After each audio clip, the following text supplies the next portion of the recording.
എല്ലാവർക്കും നമസ്കാരം. ഞാൻ സരിതാ മഹേശ്വരൻ. ഇന്ന് ശ്രീകൃഷ്ണവിലാസ മഹാകാവ്യത്തിൻ്റെ 9ാമത്തെ സർഗത്തിലെ 19ാമത്തെയും 20ാമത്തെയും ശ്ലോകങ്ങളാണ് നമ്മൾ പഠിക്കാൻ പോണത്. അതിൽ ആദ്യത്തെ ശ്ലോകത്തിൽ ഉപേന്ദ്രവജ്രവൃത്തവും രണ്ടാമത്തേതിൽ ഉപജാതി വൃത്തവുമാണ് വരണത്. ഇവിടെ നന്ദഗോപരെ പറഞ്ഞയച്ചതിന് ശേഷം ഭഗവാൻ തൻ്റെ കൊട്ടാരത്തിലേക്ക് വന്നതായിട്ടുള്ള കഥയാണ് പറയണത്. നമുക്കാദ്യം ശ്ലോകം ചൊല്ലാം. ചകാരകാര്യാണി സസാവധാന സമാവൃതോ ഭൂപതിമണ്ഡലേന കുലം യദൂനാം വസുരാശിവൃഷ്ട്യാ സമേധയൻ നിന്ദുരിവാംബുരാശിം. ആദ്യം പദച്ഛേദം പറയാം.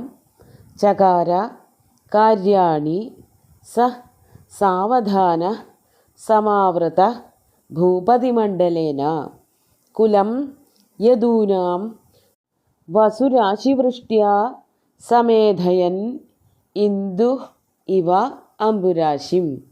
അവസാനത്തെ ഒരു വാക്കിൽ മാത്രമേ കുറച്ചെങ്കിലും പദച്ഛേദമൊക്കെ കാര്യമായിട്ട് പറയാനുള്ളൂ. എന്താണ് ശ്രീകൃഷ്ണനെ പറ്റിയിട്ട് പറയണതെന്നാണെങ്കിൽ, സാവധാന സ ഭൂപതിമണ്ഡലേന സമാവൃത. സാവധാനം എന്നുള്ളതിന് മലയാളത്തിൽ സാവധാനം എന്നല്ല, പതുക്കെ, വേഗത കുറച്ച് എന്നുള്ള അർത്ഥത്തിലല്ല പറയാറുള്ളത്. ശ്രദ്ധയോട് കൂടിയിട്ട്, അവധാനതയോട് കൂടിയിട്ട്, അതാണ് സാവധാനം.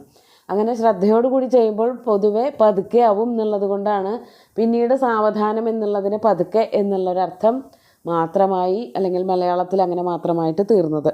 അങ്ങനെ എല്ലാം ശ്രദ്ധിച്ച് കണ്ടുകൊണ്ട് എല്ലാവരെയും മനസ്സിലാക്കിക്കൊണ്ടാണ് ഭഗവാൻ പിന്നെ ഓരോ പടികളായിട്ട് മുമ്പാക്കാൻ പോണത്. നന്ദഗോപര് എല്ലാം പറഞ്ഞു കൊടുത്തിട്ടുണ്ട്. ശ്രീകൃഷ്ണൻ അറിയാഞ്ഞിട്ടല്ല, എന്നാലും അച്ഛൻ്റെ ഒരു നിർദ്ദേശം അവിടെ ഉണ്ടായിരുന്നു.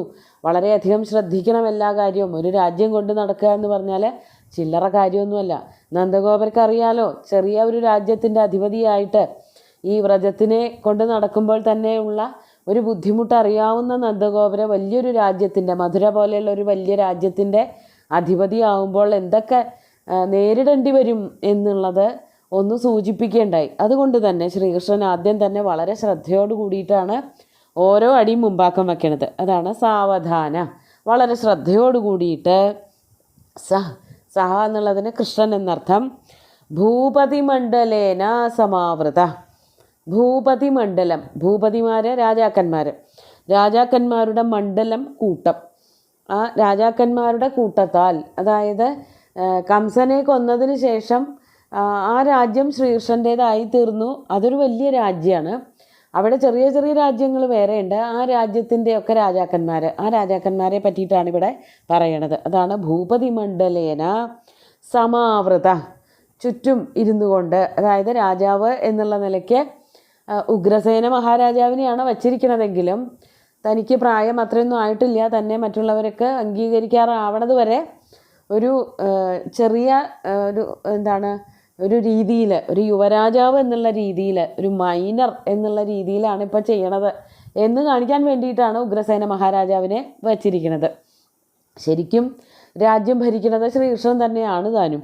അങ്ങനെ ആ രാജ്യത്തിൽ ഇരുന്നു കൊണ്ട് രാജാക്കന്മാരെയൊക്കെ വിളിച്ചു കൂട്ടിയിട്ട് ഭൂപതിമണ്ഡലേന സമാവൃത, അവരെല്ലാവരും ചുറ്റും ഇരുത്തിക്കൊണ്ടെന്നോ അല്ലെങ്കിൽ അവരുടെ സപ്പോർട്ടോട് കൂടിയിട്ട്, അവരുടെ സഹകരണത്തോട് കൂടിയിട്ട് എന്നും പറയാം. ഇന്ദു അംബുരാശിം ഇവ. ഇന്ദു എന്ന് പറഞ്ഞാൽ ചന്ദ്രൻ. അംബുരാശിയെ എന്ന പോലെ, അംബുരാശി സമുദ്രം, സമുദ്രത്തെ എന്ന പോലെ ചന്ദ്രന് സമുദ്രവുമായിട്ട് അഭേദ്യമായിട്ടുള്ള ബന്ധമുണ്ട്. അതായത് ചന്ദ്രൻ്റെ ഉയർച്ചയും അതുപോലെ തന്നെ ചന്ദ്രൻ്റെ അസ്തമനവും അല്ലെങ്കിൽ പൂർണ്ണചന്ദ്രനായി തീരലും ഒക്കെ സമുദ്രവുമായിട്ട് നേരിട്ട് ബന്ധപ്പെട്ടാണ് കിടക്കുന്നത്.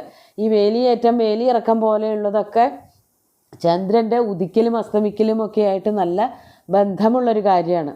അപ്പോൾ ചന്ദ്രൻ അവിടെ ആകാശത്ത് വന്നാൽ സമുദ്രത്തിൻ്റെ തിരകൾക്കൊരു ആകർഷണമുണ്ട്. അതുപോലെയാണ് ശ്രീകൃഷ്ണൻ അവിടെ മഹാരാജാവായിട്ട് വന്നപ്പോൾ, ഉഗ്രസേന മഹാരാജാവിനോടൊപ്പം ശ്രീകൃഷ്ണനും കൂടി ഇരുന്നപ്പോൾ കൂടെ ഉണ്ടായിരുന്ന എല്ലാ രാജാക്കന്മാർക്കും അഭിവൃദ്ധി മാത്രമേ ഉണ്ടായുള്ളൂ. അഭിവൃദ്ധി, അതുപോലെ തന്നെ ആഭിമുഖ്യം, ആ രാജ്യത്തേക്ക് ചെല്ലണമെന്നും അവിടുത്തെ രാജാവുമായിട്ട്, കൃഷ്ണനായിട്ടോ അല്ലെങ്കിൽ ഉഗ്രസേനനുമായിട്ടോ ഒക്കെ ഇടപഴകണമെന്നും സംസാരിക്കണമെന്നും കാര്യങ്ങളൊക്കെ ചോദിച്ചറിയണമെന്നുള്ള തോന്നലുകളൊക്കെ വന്നു. അതാണ് ഭൂപതിമണ്ഡലേന സമാവൃത ഇന്ദു അംബുരാശിം ഇവ. ഇന്ദു എപ്രകാരമാണോ സമുദ്രത്തെ അതുപോലെ വസുരാശിവൃഷ്ട്യ യദൂനാം കുലം സമേധയൻ കാര്യാണി ചകാര. വസുരാശിവൃഷ്ട്യ, വസുരാശി, വസു എന്ന് പറഞ്ഞാൽ സ്വത്ത് അല്ലെങ്കിൽ ധനം, ധനത്തിൻ്റെ രാശി, ധനത്തിൻ്റെ കൂമ്പാരം. അല്ലെങ്കിൽ ഓരോ രാജ്യങ്ങൾക്കും, ചെറിയ ചെറിയ രാജ്യങ്ങൾക്കും ആവശ്യമായിട്ടുള്ള ധനം, സാമ്പത്തികമായിട്ടുള്ള സഹായം എത്രയാണോ വേണ്ടത് അത് കൊടുത്തുകൊണ്ട്, അതാണ് വസുരാശി വൃഷ്ട്യ. അത് വർഷിച്ചു കൊടുക്കുക എന്ന് പറഞ്ഞാൽ അതൊക്കെ അനുവദിച്ചു കൊടുത്തിട്ട് യദൂനാം കുലം സമേധയൻ, യാദവന്മാരുടെ കുലത്തെ പരിപോഷിപ്പിച്ചുകൊണ്ട്, അതായത് യാദവന്മാരെ സംരക്ഷിക്കാൻ ശ്രീകൃഷ്ണൻ തന്നെയാണല്ലോ വരേണ്ടത്. വേറെ ആരും, യാദവന്മാരുടെ കുലത്തിൽ പിറന്ന ആളാണല്ലോ. അപ്പോൾ യദുക്കളൊക്കെ കഷ്ടതയിൽ പെട്ടു പോവാതിരിക്കാൻ വേണ്ടിയിട്ട് അവർക്ക് നല്ലൊരു സഹകരണവും നല്ല ശ്രദ്ധയും ഒക്കെ കൊടുത്തു. സമേധയൻ കാര്യാണി ചകാര. അങ്ങനെ ഓരോരോ കാര്യങ്ങൾ, ഭരണപ്രവർത്തനങ്ങൾ മുമ്പാക്കം കൊണ്ടുപോകാൻ തുടങ്ങി. അതിൻ്റെ ആരംഭം കുറിച്ചു എന്നാണ് ഇവിടെ പറയണത്. എല്ലാ യാദവന്മാരെയും വിളിച്ചിരുത്തിയിട്ട്, അല്ലെങ്കിൽ യാദവ രാജാക്കന്മാർ, സാമന്ത രാജാക്കന്മാരെയൊക്കെ വിളിച്ചിരുത്തിയിട്ട് അവരുടെ അഭിപ്രായങ്ങൾ ചോദിച്ചിട്ട് ഓരോ രാജ്യങ്ങൾക്കും എന്തൊക്കെയാണ് പെട്ടെന്ന് ആവശ്യമുള്ളത് അതൊക്കെ നടത്തി കൊടുക്കാനുള്ള ഏർപ്പാടുകളുണ്ടാക്കി. അങ്ങനെ ഒരു ഛത്രാധിപതിയായിട്ട്, വലിയൊരു മഹാരാജാവായിട്ട് ശ്രീകൃഷ്ണൻ വാഴാനുള്ള പുറപ്പാടാണ് ഇവിടെ കവി വർണ്ണിക്കുന്നത്. നമുക്ക് 20ാമത്തെ ശ്ലോകം കൂടി നോക്കാം. കംസസ്യ ഗോബ്രാഹ്മണകണ്ഠകസ്യ ഭംഗേ കൃതേ തേന യദുദ്വഹേന പദം ചിരോക്ഷിപ്തമപേതശങ്കോ ധർമ്മഃ പൃഥിവ്യാം നിദധേ പുരേവ. കഴിഞ്ഞ ശ്ലോകത്തിൽ യാദവന്മാർക്ക് വേണ്ടതൊക്കെ ചെയ്തു കൊടുത്തു എന്നാണ് പറഞ്ഞത്. ഇവിടെയും അതുമായിട്ട് ബന്ധപ്പെട്ട കാര്യം തന്നെയാണ് പറയണത്. ധർമ്മം പുനഃസ്ഥാപിക്കപ്പെട്ടു. എന്തുകൊണ്ടാണ് ധർമ്മം അവിടെ ഇല്ലാതിരുന്നത്, എങ്ങനെയാണ് ധർമ്മം പുനഃസ്ഥാപനം നടത്തിയത് എന്നുള്ളതൊക്കെ പറയാണ്. നമുക്ക് ആദ്യം പദച്ഛേദം പറയാം. കംസസ്യ ഗോബ്രാഹ്മണകണ്ഠകസ്യ ഭംഗേ കൃതേ തേന യദുദ്വഹേന പദം ചിരോത്ക്ഷിപ്തം അപേതശങ്കഃ ധർമ്മഃ പൃഥിവ്യാം നിദധേ പുരാ ഇവ. ഇവിടെ ശ്ലോകത്തിലൊരു ചെറിയ തെറ്റ് വന്നിട്ടുണ്ട്. അച്ചടി തെറ്റാണ്. പൃഥിവ്യം എന്നാണ് എഴുതിയിരിക്കുന്നത്. പൃഥിവ്യാം എന്ന് തന്നെ വേണം. അപ്പോൾ അങ്ങനെ ചെറിയ ചില ടൈപ്പ് ചെയ്യുമ്പോൾ വരുന്ന പ്രശ്നങ്ങളത് സംസ്കൃതത്തിൽ ഇടയ്ക്ക് കാണാറുണ്ട്. പരമാവധി തെറ്റുകുറ്റങ്ങൾ ഒഴിവാക്കിക്കൊണ്ട് മലയാളത്തിൽ അത് എഴുതാറുണ്ട്. എന്നാൽ ഇതൊന്ന് ശ്രദ്ധിക്കണം. അപ്പോൾ ഇവിടെ പറയാണ് തേന യദുദ്വഹേന. തേന യദുദ്വഹേന എന്ന് പറഞ്ഞാൽ ആ യദു ഉദ്വഹനാൽ, ഉദ്വഹൻ എന്ന് പറഞ്ഞാൽ യാദവ കുലത്തിനെ മുന്നോട്ട് നയിക്കുന്നവൻ ശ്രീകൃഷ്ണൻ.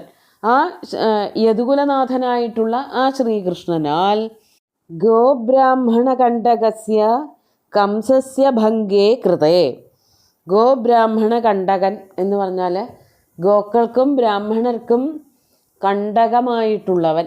കണ്ടകം എന്ന് പറഞ്ഞാൽ മുള്ള് എന്നാണ് അർത്ഥം. മുള്ളിൻ്റെ സ്വഭാവം ദുഃഖങ്ങൾ ഉണ്ടാക്കുക എന്നുള്ളതാണ്. അപ്പോൾ ഗോക്കൾക്കും അതുപോലെ ബ്രാഹ്മണർക്കും, പശുക്കൾക്കും ബ്രാഹ്മണർക്കും ഏറ്റവും സാത്വികന്മാരായിട്ടുള്ള ആൾക്കാരായിട്ട് പറയപ്പെടുന്നവരാണ് പശുക്കളും ബ്രാഹ്മണരും. മറ്റുള്ളവരെ ഒന്നും ഉപദ്രവിക്കാതെ ജീവിക്കുന്നവരെ എന്നുള്ള അർത്ഥത്തിലാണ് അങ്ങനെ ഒരു വാക്ക് പറയണത്. അതായത് പശുക്കളും മറ്റുള്ള ഒരു ജാതിയെ പോയിട്ട് ഉപദ്രവിക്കാറില്ല. വളരെ സാത്വികമായിട്ടുള്ള ഒരു സ്വഭാവമുള്ളവരാണ്. അറിവ് നേടിയിട്ടുള്ള ബ്രാഹ്മണരും. പ്രത്യേക ജാതി എന്നുള്ള ഒരർത്ഥത്തിൽ ഒരു കാലത്ത് ഉപയോഗിക്കപ്പെട്ടു എങ്കിലും ശരിക്കും ബ്രഹ്മത്തെ പറ്റിയിട്ട് ജ്ഞാനം നേടിയിട്ടുള്ള ആൾക്കാർ അവരും വേറൊരാളെ ഉപദ്രവിക്കാൻ പോവാറില്ല. അങ്ങനെ സജ്ജനങ്ങൾക്കും അതുപോലെ പശുക്കൾക്കും ദുഃഖം മാത്രം ജനിപ്പിക്കുന്നവനായ അവരുടെ അന്തകനായിട്ടുള്ള കംസൻ വധിക്കപ്പെട്ടപ്പോൾ, കംസസ്യ ഭംഗേ കൃതേ, കംസൻ വധിക്കപ്പെട്ടപ്പോൾ ധർമ്മത്തിനെന്താ സംഭവിച്ചത്? ചിരോത്ക്ഷിപ്തം പദം അപേതശങ്ക പുരാ ഇവ പൃഥിവ്യാം നിദധേ. ചിരോത്ക്ഷിപ്തം പദം, ധർമ്മത്തിൻ്റെ കാല്, ധർമ്മത്തിൻ്റെ കാല് എന്ന് പറഞ്ഞാലോ, ധർമ്മം ഒരു പശുവിനെ പോലെയാണ് എന്നാണ് പൗരാണികമായിട്ടുള്ള നമ്മുടെയൊക്കെ ചിന്ത, ഭാരതീയമായിട്ടുള്ള ചിന്ത. നമ്മുടെ ഈ കാലഘട്ടം എന്ന് പറയണത് ഭാരതത്തിൽ 4 യുഗങ്ങൾ, ചതുർയുഗങ്ങളുണ്ട്. സത്യം, സത്യയുഗം അഥവാ കൃതയുഗം, അതിനുശേഷം ത്രേതായുഗം, അതിനുശേഷം ദ്വാപരയുഗം, പിന്നെ കലിയുഗം. ഇങ്ങനെ 4 യുഗങ്ങൾ.